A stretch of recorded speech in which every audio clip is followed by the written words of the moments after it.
Hey guys, here we are at 23rd part of the story. Where starts right after the Sasuke retrieval, Jiraiya takes Naruto on a 3-year training trip. Taking his training seriously, Naruto strives to become the best he can and learn everything that Konoha denied him. Don't forget to hit the like button and subscribe button. Now, let's jump right in. Naruto stood before Tsunade and recounted the events that lead to his battle with Nagato, along with the conclusion.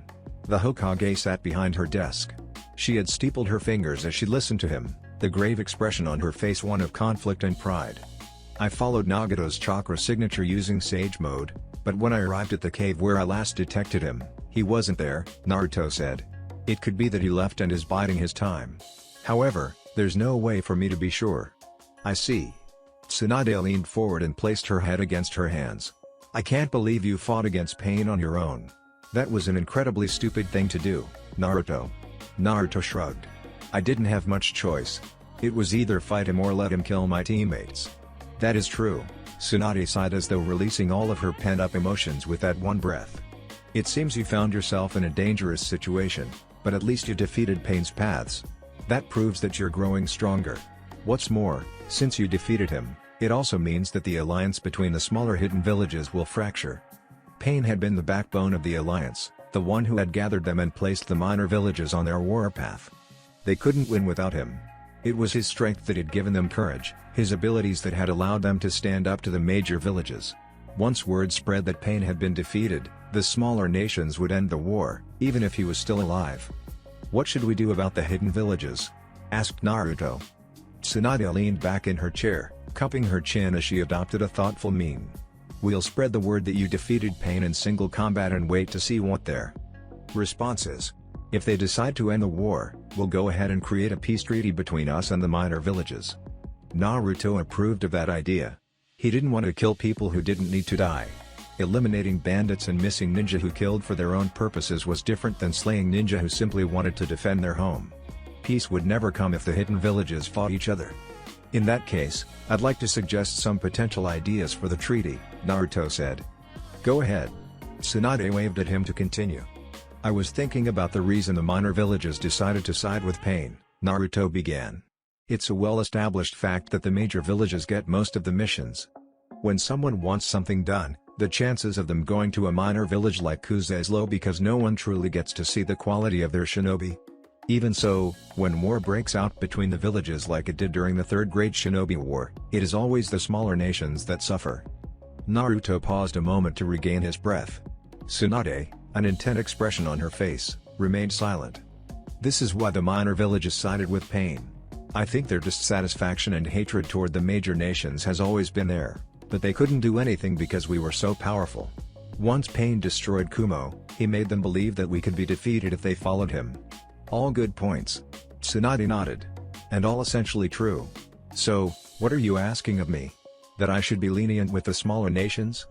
Shaking his head, Naruto said, I'm saying that instead of just forming a peace treaty, we should begin the process of creating a true alliance between all of the hidden villages, big and small.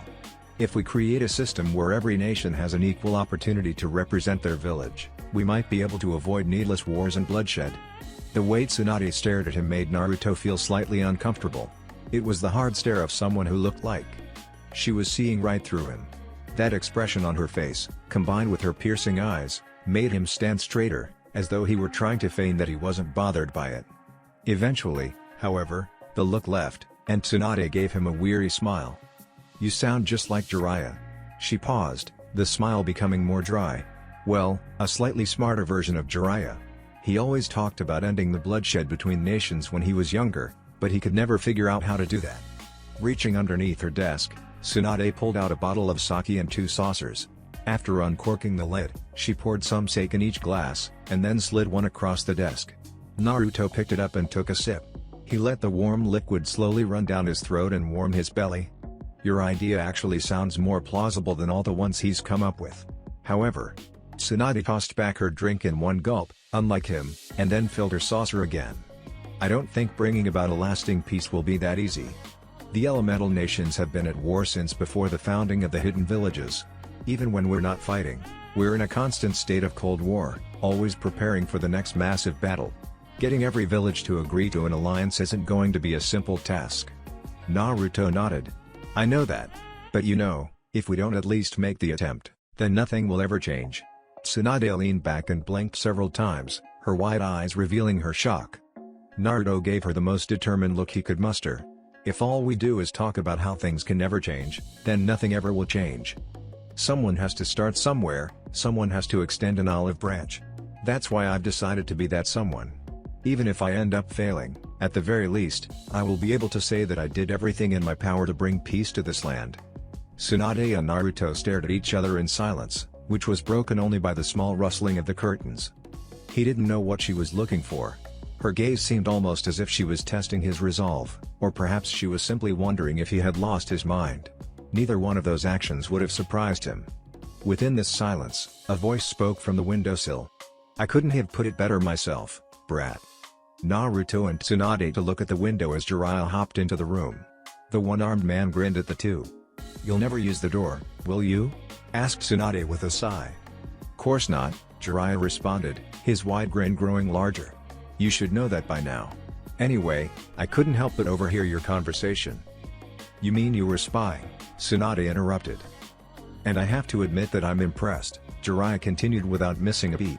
Not only did you defeat pain, but it sounds like you've come up with a plausible way of ending the bloodshed that stained the elemental nation for the past several hundred years. There's still a lot of flaws with this plan, Tsunade said. Jiraiya nodded. True, but it's the only plan I've ever heard that has a chance of succeeding. I think it's worth a shot. Tsunade sighed.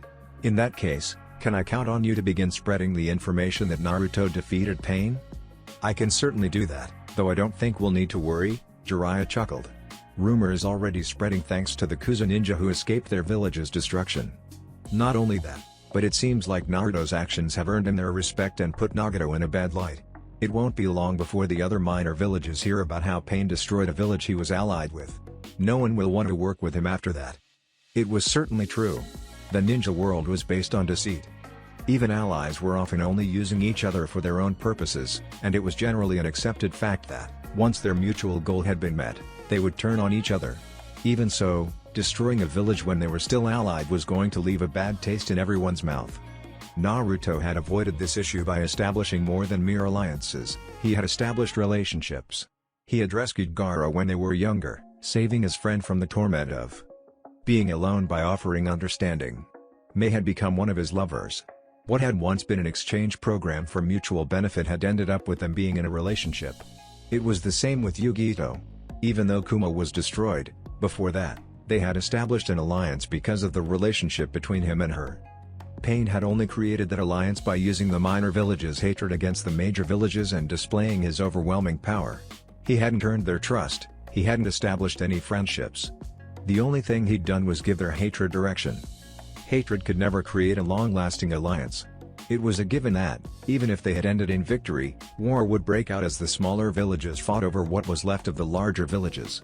Now that he had shown his true colors, none of the villages were going to follow him. Well, that is certainly true, Tsunade admitted. After another moment's pause, she sighed. Alright. I'll give you my support. We'll wait a few weeks and see if they come to us.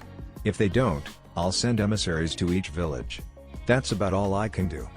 That's all we ask, Naruto said as he and Jiraiya shared a grin. It seemed Jiraiya's goal was one step closer to becoming reality. Zux. A week passed and, thanks to Jiraiya's spy network, news that Naruto had defeated Pain by himself spread across the elemental nations. Every corner seemed to know about what had happened.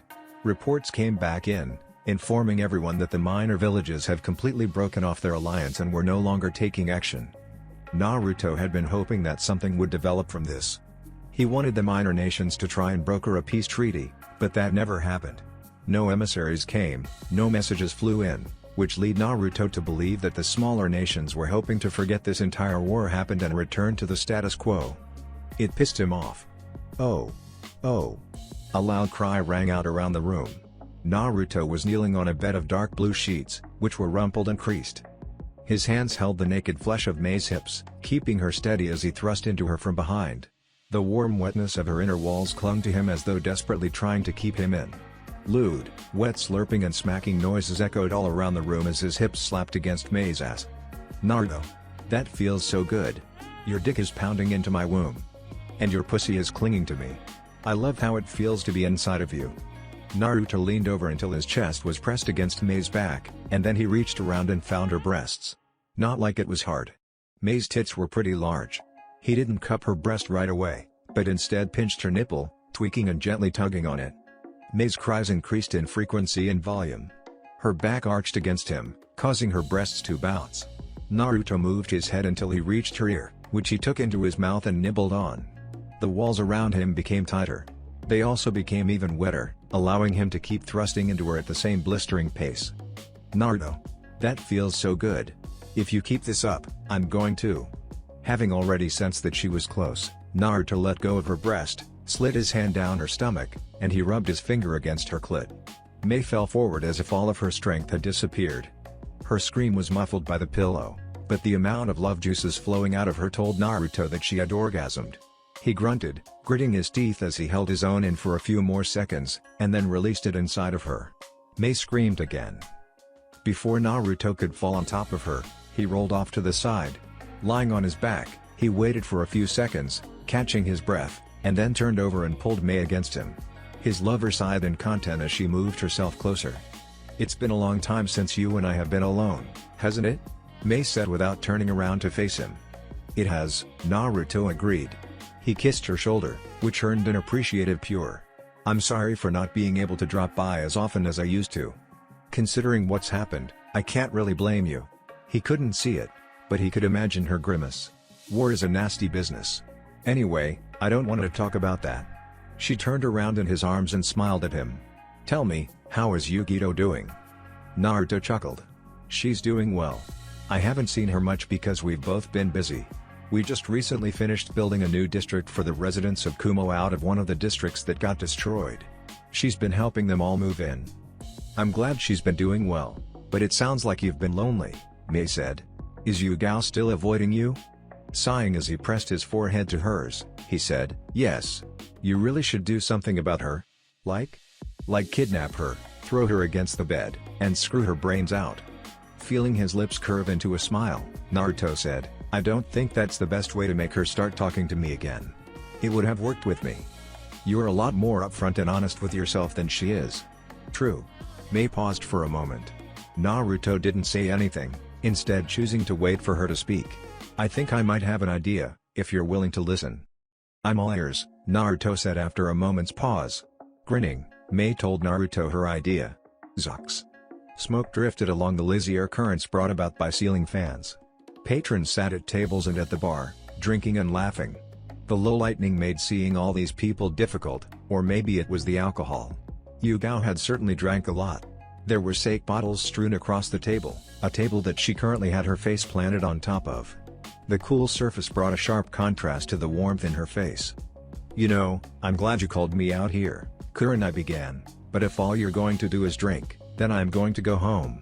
Yugao heard her friend's words, but she didn't say anything at first. Her body was warm, flushed, and pleasant. At the same time, she felt really guilty, not just because she was sitting here getting drunk while one of her friends looked after her, but also because the entire reason she was here was to avoid Naruto. I'm a horrible person, Yugao mumbled, half wailing. Kurenai sighed and started rubbing Yugao's back. There. You're not a horrible person. You're just confused. I'm an awful girlfriend. Yugao's muttering gained volume, to the point where several of the people around them looked in her direction. I wouldn't say. Kurenai paused, shook her head, and began again. Actually, you know what? You are a horrible girlfriend. Naruto is worried sick about you, and here you are getting wasted and wallowing in guilt and self-pity. What the hell are you doing? Yugao looked up at Kurenai, her eyes already watering. I don't know. I just don't feel like I can face him after what happened. And what happened? I don't know. Kurenai twitched. You don't know? I can't remember. Yugao wailed. Oh, for the love of... Yugao didn't remember much of what happened after that. Everything had become a blur of colors and muffled voices. She thought she remembered beating some people up, and then Kurenai dragging her out of the bar, but even that was nothing but streaks of color and sound. Cool air hit her back, which made Yugao jerk. She must have fallen asleep at some point. Where was she? She couldn't see anything. Kurenai-sensei? A voice asked. It was familiar, but for some reason, Yugao couldn't quite place it. She wondered if that was because of the ringing in her ears. "I'm glad you're here, Kurenai said. "Is that Yugao?" "It is. Would you like to take her? She's being a pain in the ass. I think that's the first time I've ever heard you swear." "Yeah, well, I'm pretty pissed off right now." What were these two talking about? Yugao would have frowned, but her facial muscles weren't working as she wanted them to. She heard more talking, but it was too muffled for her to make out anything aside from the occasional word. Seconds later, she felt weightless, and then she was engulfed in warmth. It was so comfortable that she snuggled closer to the source of the warmth. Yugao must have fallen asleep at some point because the next thing she knew, someone was stroking her hair. It felt so good, gentle nails scraping against her skin. She wanted to stay like that. Sadly, the loving act also made her pause.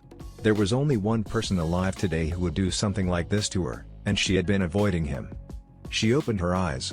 Naruto's familiar blue eyes and whiskered face swam into her vision. He was smiling at her. "Hey," he said, "how are you feeling?" Yugao didn't know if it was because of Naruto's smile, or if it was the gentle voice he used when speaking with her, but Yugao began crying all over again. A loud wail left her mouth. She could feel water pouring down her eyes. Naruto panicked. "Why, Yugao? What's wrong? What did I do? I'm sorry if I..." "It's not you," Yugao continued to wail. "It's me. I'm a bad girlfriend." Yugao cried and wailed and screamed. She barely even noticed when Naruto had pulled her into his chest, though that didn't stop her from burying her face in his chest. She wrapped her arms around him and cried. She drenched his shirt in her tears. Throughout it all, Naruto held onto her, letting her cry until she settled down into the occasional hiccup. "I'm sorry," she mumbled. "For what? Crying on me or avoiding me?" She hiccuped again. "Both." A hand landed on her head and stroked her hair. It was so comforting. She could have fallen asleep right there. "It's okay," Naruto said. "Everything is fine. I'm not upset." "You should be," Yugao sniffled. "I ignored you." "You did, and it hurt." Naruto rested his cheek on her head. "But I don't care about that. I just want you to promise that you won't leave again." "I promise," Yugao said. "I can't even remember why I left in the first place." "That's because you're drunk." Yugao laughed and cried at the same time. "Say, Naruto? Can you hold me for a while longer? I'll hold you all night, if that's what you want." "Thanks." Yugao smiled as she sank deeper into Naruto's arms. With her eyes closed, her breathing soon evened out. As she slowly drifted to sleep, she thanked the gods that Naruto had come into her life. She was so grateful. So great. Zux. A month passed and nothing happened. No letters came in, no emissaries appeared, nothing. Tsunade had been so angry that none of the minor villages had even attempted to speak with them that she had thrown her desk out of the window. After tossing her desk through a window, she then sent out emissaries to each hidden village. That had been 1 week ago. They had yet to hear anything back. Naruto and Yugao's relationship had mended. Yugao had apologized multiple times for ignoring him out of guilt. Naruto had only accepted her apology after they spent an entire night making love. Since then, he and Yugao had been together a lot more, not just at home, but also around Konoha. Sometimes Yugito joined them, but she was usually busy helping the Kumo refugees. The integration of the Kumo refugees into the new housing district of Konoha had been successful, though some problems had arisen. Not every Konoha citizen had taken well to these new people. Not every Kumo refugee had been happy with their new houses. Several arguments had broken out, but that was what Yugito was there for. It was her job to help smooth things over. Naruto did what he could to help since, like Yugito, he was something of a bridge between Konoha and Kumo. When an argument broke out, she would usually have him Hiraishin over and lend her a hand. Fortunately, none of the arguments had been serious. Most of them were simple, such as people walking on the wrong side of the street, or that person bumped into me. Neither he nor Yugito had needed to deal with any serious infractions. Today was Naruto's day off. He wasn't taking any missions, and he didn't want to train since he was trying to rest his body. Yugao was with him as they walked down the street arm in arm. It was a nice day outside, though that didn't mean much since it was almost always nice in Konoha. He and Yugao weren't doing anything particular. They were mostly just spending time together, but she had mentioned that there were some things she wanted to check out in a few stores. Naruto? Yugao suddenly said. "Yes? Thank you for agreeing to go shopping with me." Naruto smiled at the woman holding his arm. "Think nothing of it. I'm happy I get to spend more time with you." They entered a number of shops, though they didn't buy anything. Usually, the shops they entered were based on whether or not the mannequins displayed in front of the store were wearing something interesting. If something caught Yugao's eye, she would drag him inside, and then find that outfit and try it on. Thus far, she had not found anything truly interesting, though she had tried on several outfits. "I forgot to ask, but what exactly are you looking for?" asked Naruto. "I was hoping to get a new bathing suit. Is this for a mission?" "No." Shaking her head, Yugao tightened her arms around his left arm. "I was just thinking about how I would like to go with you to the beach sometime, and it would be nice if I had a cute bathing suit to show off to you." "Ah." Naruto went silent. He allowed Yugao to lead him around. She eventually found another store that she liked in the front display. After traveling down the racks, she grabbed only a single article of clothing, and then led him to the changing stalls. No peeking. Yugao shut the door before Naruto could comment, which meant he could do nothing but lean against one side of the wall. He crossed his arms and stared at the people inside of the store. They were all women. Of course, he was in a women's store, so it only made sense. Naruto received a few looks of his own, but he ignored them. "I'm all done." The door behind him clicked open. "How do I look, Naruto?" Naruto turned around, a compliment on the tip of his tongue. It died when he got a good look at Yugao. The bikini that she had chosen was a dark orange. Thin straps made up most of the bikini, while the two small pieces of fabric that covered her breasts were black but had orange flames. Because it was such a small outfit, all of Yugao was laid bare. Her toned stomach glistened slightly in the light, showing off the dips and curves of her abs, and her well-defined arms and legs caught Naruto's attention. "You look amazing, Yugao." Naruto gave her a thumbs up. "You're unbelievably sexy." Smiling, Yugao said, "I'm glad to hear that. We'll add this to the clothes I'm buying. There are just a few more that I would like to try on." "Sounds fine with me." Yugao only managed to try on several more bathing suits before Kakashi appeared before them in a swirl of leaves. He looked at Yugao in her orange racing swimsuit, and then he looked at Naruto. He gave Naruto a thumbs up. "I'm so proud of you." While Yugao blushed, Naruto grinned. "Kakashi-sensei, what's up? Did you need us for something?" Kakashi nodded. "Hokage-sama has called for a meeting of Jonin." A frown formed on Naruto's face at that sentence.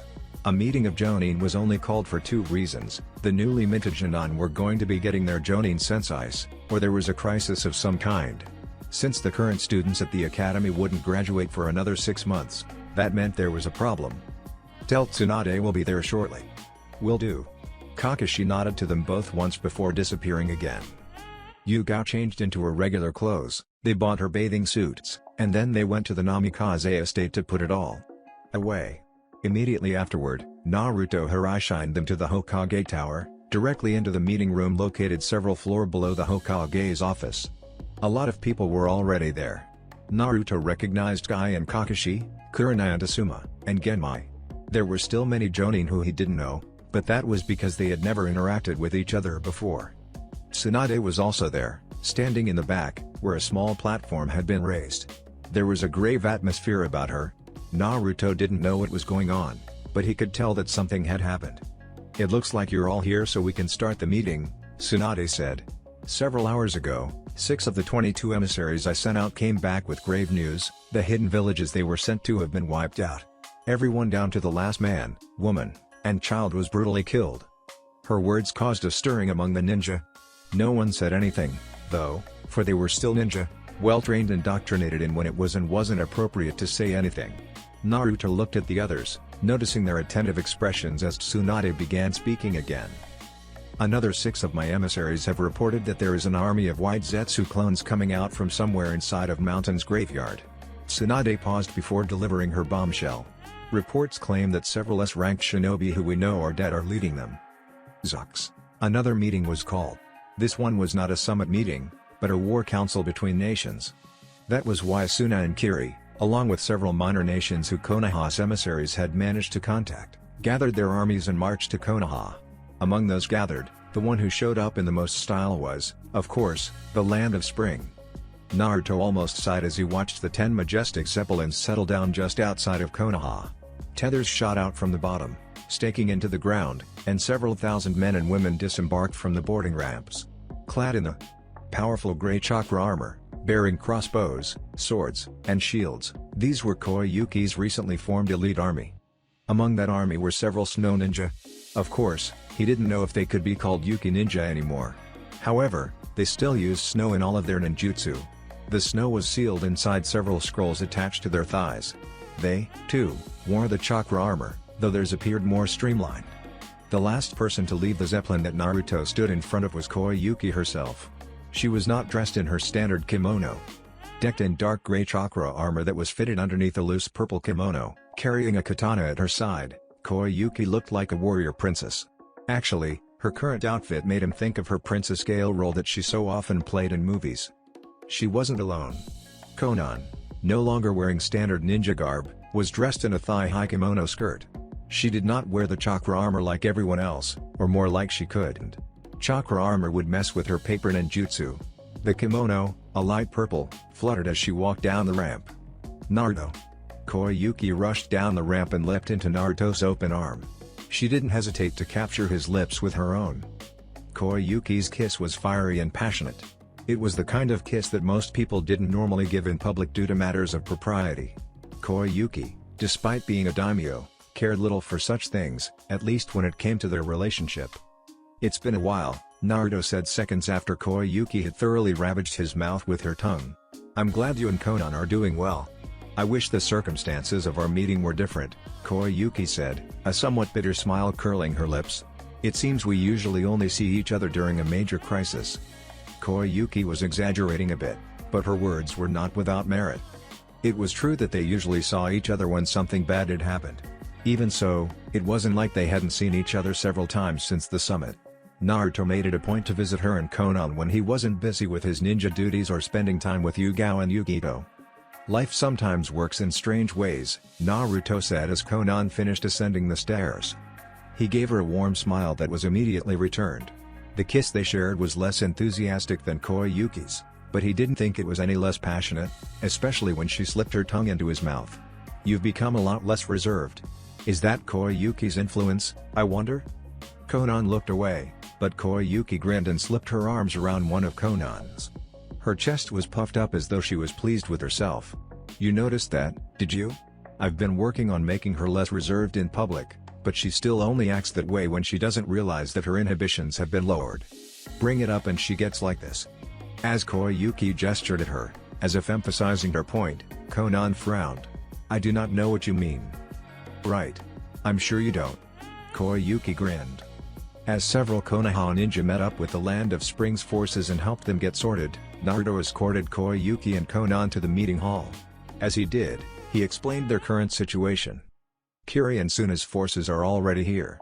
Mei and Gaara are in the meeting room with the others. Mifune should be here soon as well." "Do we know where that army is?" asked Koyuki. "Last time we checked, they're still at Mountain's graveyard." They entered the Hokage tower and walked up a flight of stairs. The meeting room where the war council was being held was on the third floor. When they entered, it was to find Gaara and his siblings, and Mei and her two bodyguards, already there. The three were sitting around a round table inside of the brightly lit, circular room. While Gaara merely greeted him with a nod, Mei smiled.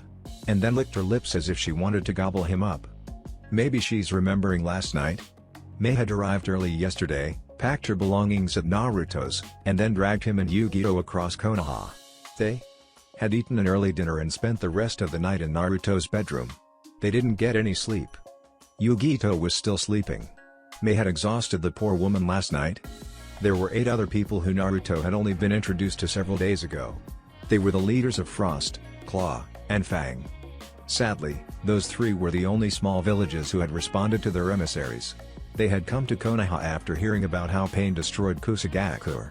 It seemed they didn't want to be part of the alliance Nagato had created anymore. With each of the 3 leaders were 2 bodyguards. "I'm glad you've arrived, Koyuki," Tsunade said as the daimyo of the Land of Spring took her seat. "Now we only have to wait for Mifune to arrive. Then we can get this meeting started."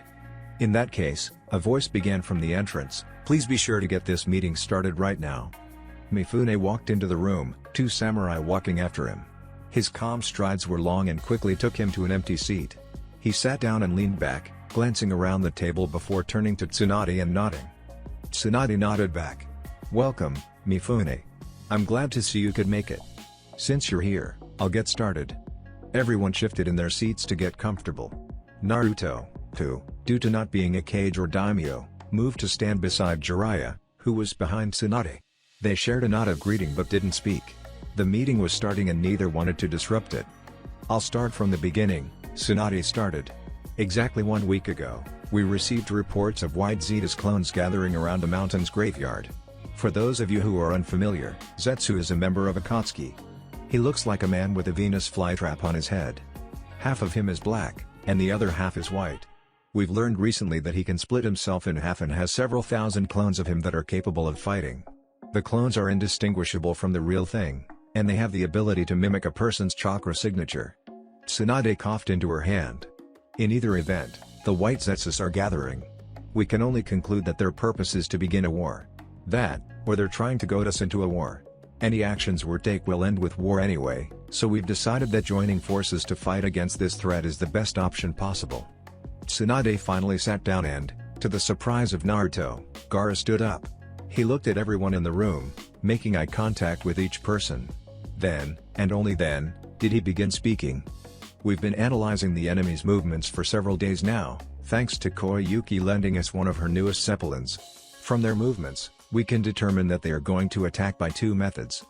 Gaara pressed a button on the table and, with a soft flicker, a light shot from a projector onto the wall. Everyone turned to look at the wall, which now had a light-projected map illuminated on it. It was a map of the elemental nations. Several sections were circled in red ink, while several others were marked by arrows in blue ink. First, their main contingent is going to cross through the mountain's graveyard and make their way south toward the Land of Fire. This means cutting through the Land of Iron. Mountain's graveyard was located on the tip of the peninsula for the Land of Iron. However, it was also blocked off by a deep ravine. The map being displayed was topographical, so it mostly showed shifts in elevation. Mountain's graveyard was at a lower elevation than the Land of Iron everywhere except for the mountains that dotted that particular region. We also believe they will split up their main forces and try to attack us from 3 different locations. As he continued, Gaara pointed to the blue arrows traveling toward Takigakure and Otogakure. We've predicted that their plan is to attack from 3 separate directions, and have those directions converge on our army. Isn't all that just speculation, though? Asked a man with a sharp, pointed mustache. Naruto knew him as Metsuki Nanashi, the leader of the Land of Fangs. It is. Gaara nodded. However, it is also the method of attack that makes the most sense. By splitting up their forces like this, they make it impossible for us to destroy them in one fell swoop. What do you mean by that? Asked Kimura Natsuki, a young and brash lord with blonde hair and purple eyes. He was the recently minted leader of Land of Frost. I'm talking about the Hiraishin, of course. At Gaara's words, everyone turned to Naruto, who felt like he was suddenly being placed under a microscope. Everyone knows that the Hiraishin is the single greatest threat to any army. With it, Naruto can decimate thousands of people in the blink of an eye. I'm sure Madara has taken this into account as well. Kimura withdrew into his seat, grumbling only a little at being so thoroughly upstaged. Naruto didn't pay any more attention to the young man. Then wouldn't it make more sense for Madara to engage Naruto in single combat? Asked Mifune. It would, Gaara said. And we're not discounting the possibility. However, the 2 of them have already fought and Naruto forced Madara to retreat. Unless he has a secret weapon up his sleeve, a one-on-one battle with Naruto wouldn't benefit him. Once again, the looks he received were annoying, especially when Mei and Koyuki started giggling into their hands. It was weird. When he was younger, he would have loved receiving the looks of awe these people were giving him. Now he just wanted to punch these people in the face. I wouldn't put it past Madara to have some kind of secret weapon for dealing with Naruto, Tsunade said. If he really is the man who fought against my grandfather, then there's a strong chance that he has something up his sleeve. And that's why part of our plan involves having Naruto confront him, Gaara said, finally getting to the main point of this meeting. Our plan is to have 3 regiments that will engage the enemy forces, while 1 regiment stands back in case of a surprise attack. Each regiment will be commanded by myself, Tsunade, and Mei. Furthermore, each battalion will be commanded by officers of our choosing. As far as strategies went, this one was very basic. Naruto didn't think that was a bad thing. If there was something he had learned during the war in Kiri against Yagura, it was that simple strategies were the best. The more complex the strategy, the more maneuvers required, the harder it was to change when something unexpected occurred. While our regiments are engaging the enemy, Naruto will take a small squadron and use one of Koyuki's zeppelins to launch a surprise attack on the enemy's stronghold." Gaara finished. "Are there any questions?" Several questions were asked, mostly to clarify points on battalion movements and small-scale engagements. Naruto didn't pay much attention.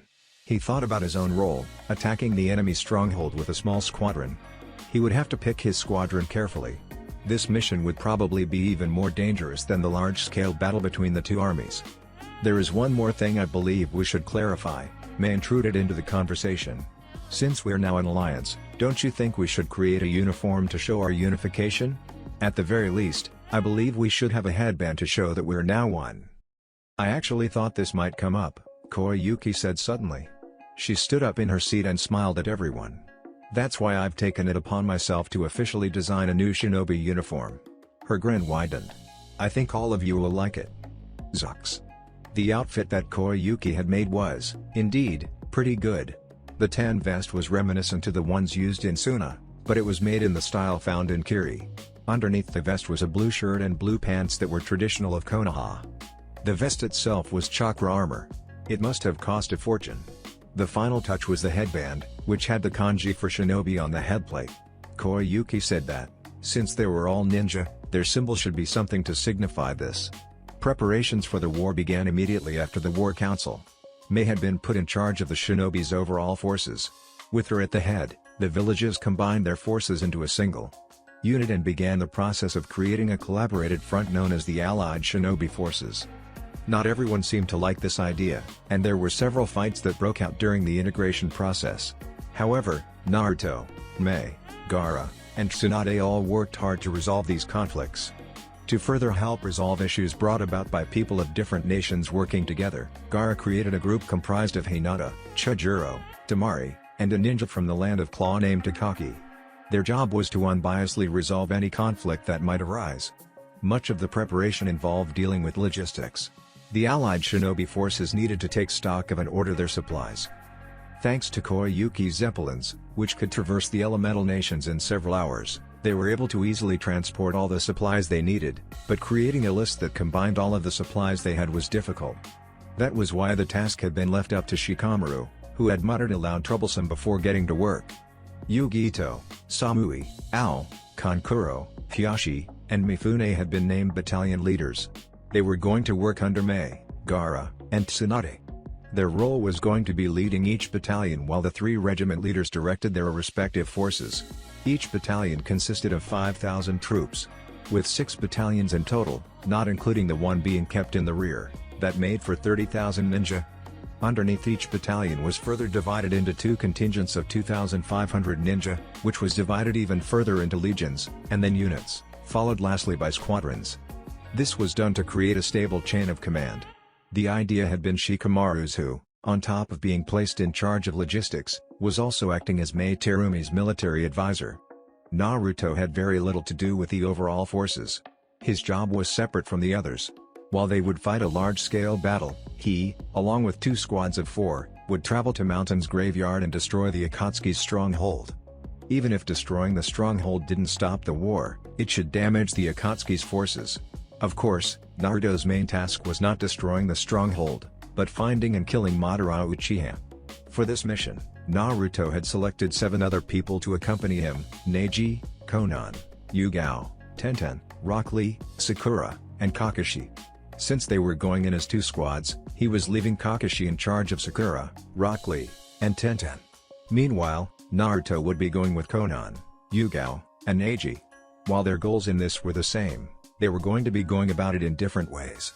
That was why, 1 week before their forces would move out, Naruto had gathered the 2 squadrons that would be going with him. They stood inside of the zeppelin they would be using. The room, a large space made of metal and wood, had been cleared of everything except for a round table, which sat in the center. Several circular windows on one end gave them a glimpse of the world outside. Naruto and the other 7 stood around the table. Resting on top was a map of Mountain's graveyard. The paper, new parchment with very few wrinkles, made crinkling sounds as Naruto smoothed it out.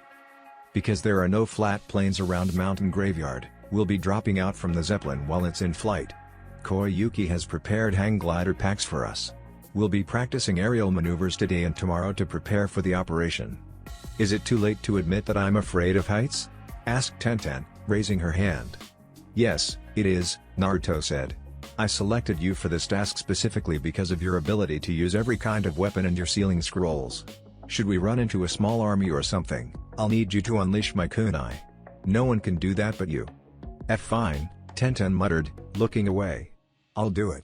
Just don't expect much since I'll probably be too busy throwing up. Do not worry, Tenten.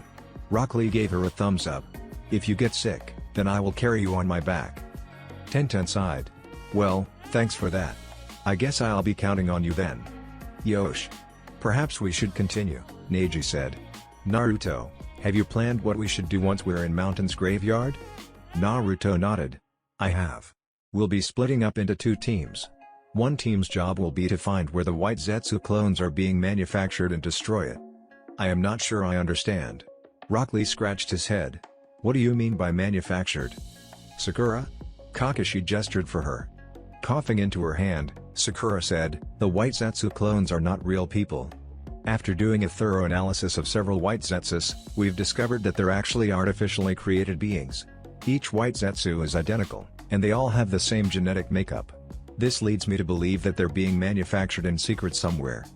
As Sakura took a step back, Naruto began talking again.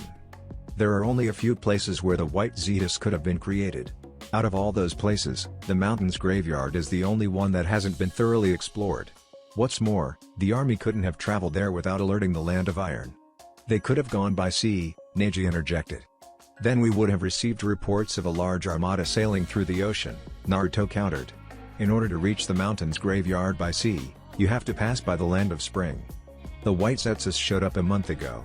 Koyuki has been having Zeppelins travel across the ocean for over 2 months. It would have been impossible for them to miss an armada the size of the White Zetsu army, which at last check, numbered over 100,000. Smiling in a way that said he was satisfied, Neji said, you bring up a good point. So, let's say the White Zetsus are being created in Mountain's graveyard. There is still a lot of land that we must cover. Do you think 2 squads will be enough? They will be for what I have planned, Naruto said. We're not going in blind. Before we drop ourselves off, I plan on creating 1,000 shadow clones to explore Mountain's graveyard. With that many clones, it shouldn't take more than an hour to locate the entrance to Madara's hideout. Neji nodded and backed down. Everyone else around the table had been silent until now. Konan stood beside him without speaking. She seemed to be preparing herself for the upcoming mission. Kakashi was reading his book, but Naruto didn't doubt that he was listening to every word said. Consequently, Sakura was glaring at Kakashi for reading smut in her presence. Tenten, Rock Lee, and Yugao also seemed relatively calm. Well, Yugao and Tenten did. Rock Lee was. Yosh. This is so exciting. It has been far too long since you and I have gone on a mission together, Naruto. Yeah. It has been a long time, hasn't it? I am so excited. Now you and I can finally revel in the passionate flames of our youth. Uh-huh. Come, Naruto. Let us begin practicing with those hang gliders. I shall master using them in 1 hour, and if I cannot do that, then I shall do 1,000 push-ups on my thumbs. And if I cannot do that... As Rock Lee began listing challenges that he would do if he failed to master the hang gliders in a single hour, Naruto turned to Tenten and Neji. They both just gave him resigned sighs. It seemed not even a test of time could extinguish Rock Lee's enthusiasm. Zucks. 1 week of training was enough for almost everyone to become at least semi-competent with the hang gliders, everyone except Tenten. That girl, no matter how much she tried, could barely get herself to jump out of the Zeppelin. In fact, Naruto and Neji had taken turns pushing the girl out. Their hopes that a trial by fire training method would help went up in flames before it could even begin. Tenten and Sakura had beaten the snot out of them. Since Tenten couldn't use the hang glider, she would be traveling with Konan. As an S-ranked paper ninjutsu user, Konan could create wings to fly with. The paper wings, hardened by chakra, were enough that she could carry Tenten's weight along with her own. He just hoped it wouldn't hamper her maneuverability. He didn't know if Madara had any long-range attacks that could be used to shoot them down, but he wanted to be on the safe side. After their last day of training, which consisted of them practicing aerial drop formations, Naruto, Konan, and Yugao returned home. As they entered the door, footsteps echoed from ahead. Yugito, dressed only in a pair of white shirts and cotton panties, walked into the entrance hall. "You three have finally come back," she said. "Hey, Yugi," Naruto greeted. Konan and Yugao also gave her their greetings. "Mei and Koyuki are in the hot spring," Yugito informed them. "I told them to wait until you three came back, but they said they couldn't wait." Konan sighed. "Those two are like peas in a pod." "They're definitely on the same wavelength," Yugao agreed. "Well, we should join them, then," Naruto said. "What about dinner?" asked Yugito. "I'll have a clone make it." Everyone agreed that this was the best course of action, naturally, because it meant none of them had to cook. As ninja they were trained in the basics. They could cook. However, none of them actually enjoyed it. After stripping down and folding up their clothes, Naruto and the girls wandered into the hot spring. It wasn't an open-air hot spring. They couldn't do that since Jiraiya could peek on them. Even so, the hot spring was large enough to easily fit 50 people. There were two pools, one that appeared man-made, and another that was built to look like a lagoon, with trees, plants, and boulders sticking up from the surface. Naruto and the girls almost always chose the lagoon. "It's been a while since all of us have gotten together," Mei said as she leaned back against a sloped boulder. Naruto eyed her breasts, which bobbed up and down with the water.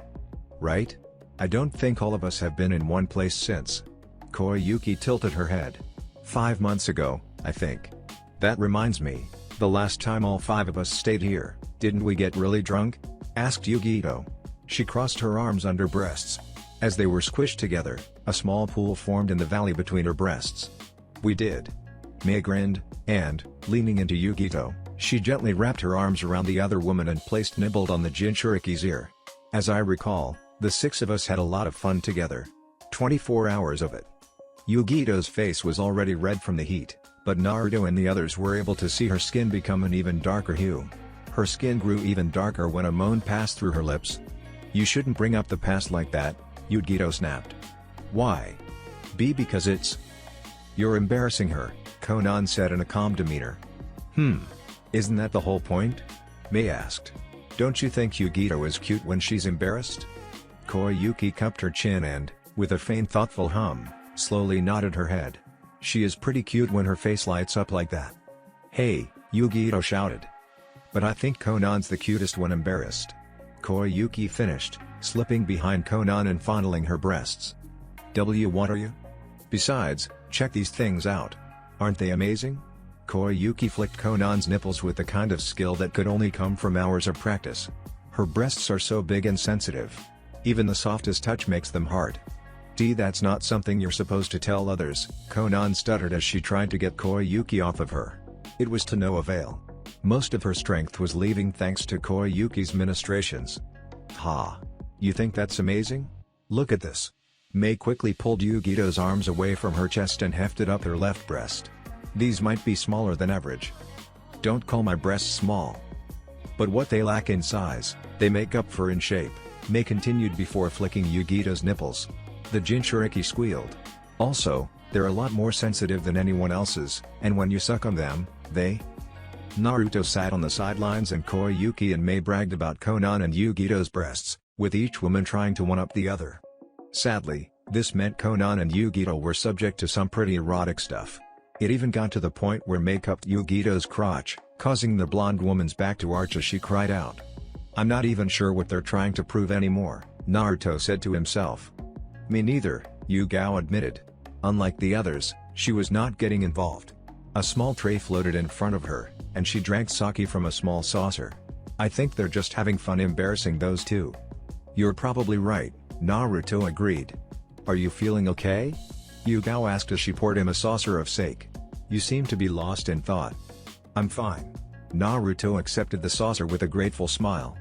Despite saying that he was fine, the truth was that Naruto was deep in thought about the upcoming war. He was worried about what could happen. The last war that he had been in was short, consisting of no more than a few battles before he finished off Yagura. He didn't know if the battle with Pain could count, since that had only lasted a few months. This time he would be going up against someone far stronger, and, if Mei was to be believed, the man they were going to be fighting might be the reason Yagura became a monster in the first place. He didn't say anything about his worries. They had a strict no-work policy when at home. The home was a place to relax, to recover from the stress of work, not to bring up work-related issues. I suppose we can't just talk about whatever we want to hear, can we? Yugao said, smiling as though she understood what he was getting at. He smiled back. That's right. For now, let's just relax and leave tomorrow's worries for tomorrow. He and Yugao clinked their glasses together, but before they could take a drink, Yugito and Konanjudo tossed Mei and Koyuki into the water. The large splash their actions kicked up caused water to splash all over him and Yugao. Naturally, the sake was washed away.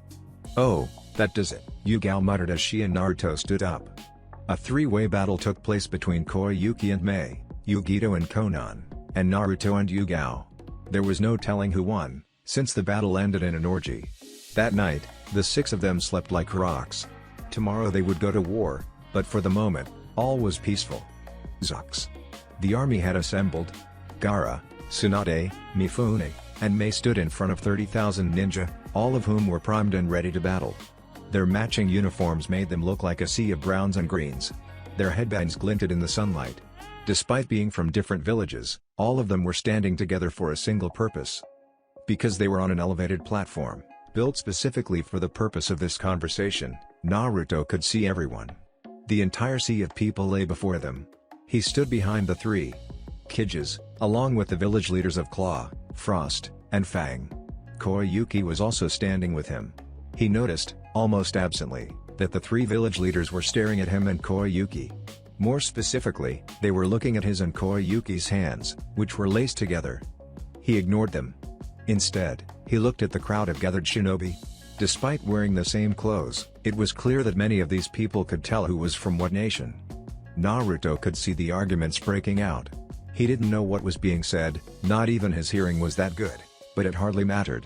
The malcontent wafting from these people was suffocating. It was, perhaps, a very good thing that Gar was the one who would become the chief in command.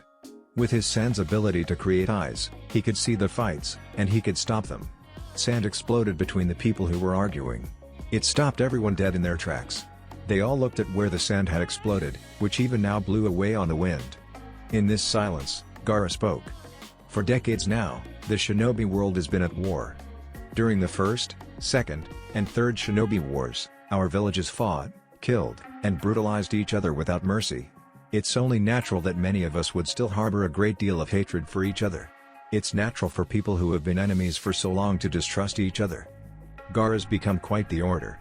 Naruto couldn't help but be impressed. Composed and calm, Gaara spoke in a clear voice that reached everyone down below. I understand where all of you are coming from because I was just like you once, Gaara continued, spreading his arms wide. Because of the wars between shinobi nations, I was created, brought into this world, and trained to become a weapon. I hated this world. I hated the people in it. More than anything else, I wanted to kill everyone. Gaara paused. Everyone standing before them had gone quiet. Not a word was spoken. Naruto almost ruined the moment by chuckling. Gaara had these people by the balls.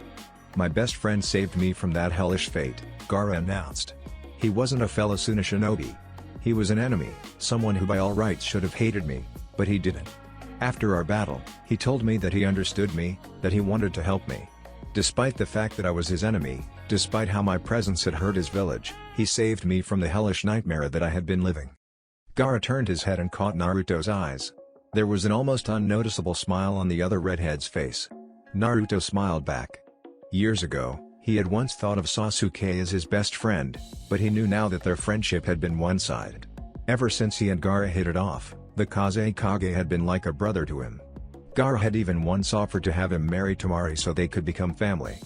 While all of us have fought and hurt each other at some point, there is someone who has hurt us even more. Akatsuki has hurt all of us.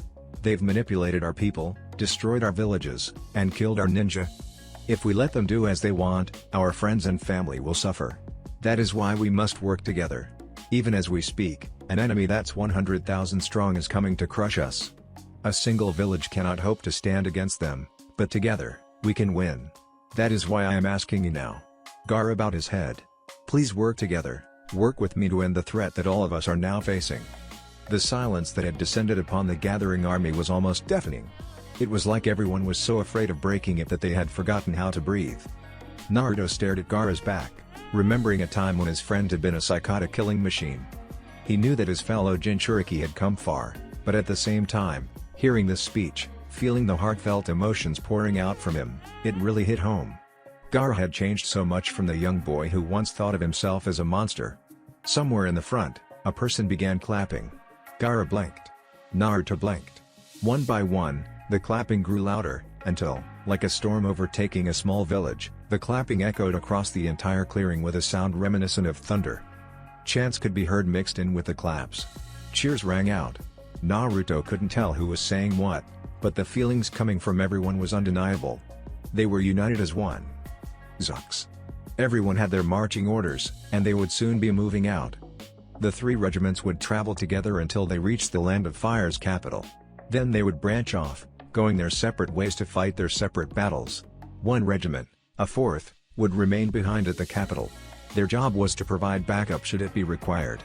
All four regiments would be kept in constant contact with each other via the intelligence division of the Allied Shinobi forces, who were being led by Inoiki Yamanaka. The intelligence division was in charge of keeping a communication line going. They did this with chakra transmission devices, which were much more reliable than radio transmissions. Naruto and his team would not be part of the chain of communication. They were going into the heart of enemy territory. What's more, their opponent was Madara Uchiha. The chances of that man picking up chakra transmissions was, while seemingly inconceivable, not wholly impossible. In short, he and his team were going in blind. It's a good thing I can Hiraishin everyone to safety if need be. Standing next to the boarding ramp, Naruto looked at Gaara, Mei, Tsunade, and the few others who were seeing him off. He had already exchanged several kisses. His lips were swollen, but he couldn't really complain about that. Good luck, Naruto. Gaara extended his hand. I hope that the next time we meet, it will be after our inevitable victory. Naruto grinned and took Gaara's hand. Of course it will be. Who the hell do you take me for? Madara won't know what hit him. Gaara's smile, while not large, had a genuineness to it. I'm sure of it. If you're the one fighting him, then his days are already numbered. After Gaara's goodbye came Jiraiya's. He hopped around with a goofy grin and slapped Naruto on the shoulder. The sleeve of his missing arm wiggled. It was disturbing. Veiled, I'll be seeing you in a few days, brat. Try not to miss me too much while you're out on your mission to save the world. Who'd miss a perverted old bastard like you? How harsh. That's no way to speak to your sensei. After glaring at each other for several seconds, the two broke into similar smiles. Jiraiya pulled Naruto into a hug. Be careful. I know you're strong, but so is Madara. He's bound to have some tricks up his sleeve. I know. I'll be careful. Don't worry. The last person to give him a goodbye was Tsunade. She didn't even say anything at first. She just pulled him into a bone-crushing hug. Naruto could actually feel his bones snapping from the strength of her grip. You be careful, okay brat? Alright. Don't be too reckless. Oh. Okay. And promise me you'll look after yourself. See can't breath. Oh, sorry. Tsunade let go of Naruto and stepped back. He glared at her, though there was no heat behind it. If he was honest with himself, Naruto did not want this moment to end. He wanted to stop time, to separate this moment from reality and remain there for an eternity, like this, with some of the people who mattered most. Time waited for no one, however, and so with a final wave and a grin, Naruto went up the boarding ramp. He walked down the hall, his feet thunking against the wooden floor. He went up a flight of stairs. The last stairway opened into a large room. His companions were there. They greeted him with a smile, or an eye smile, as the case was with Kakashi, and he returned their greetings with a bright grin before walking to the edge of a platform. Down below, sitting dutifully at their stations, was the bridge crew charged with piloting the Zeppelin. Naruto turned around. Is everybody ready? He received a chorus of affirmatives and, with an ever-broadening grin, he turned around and pointed at the glass window several meters in front of him.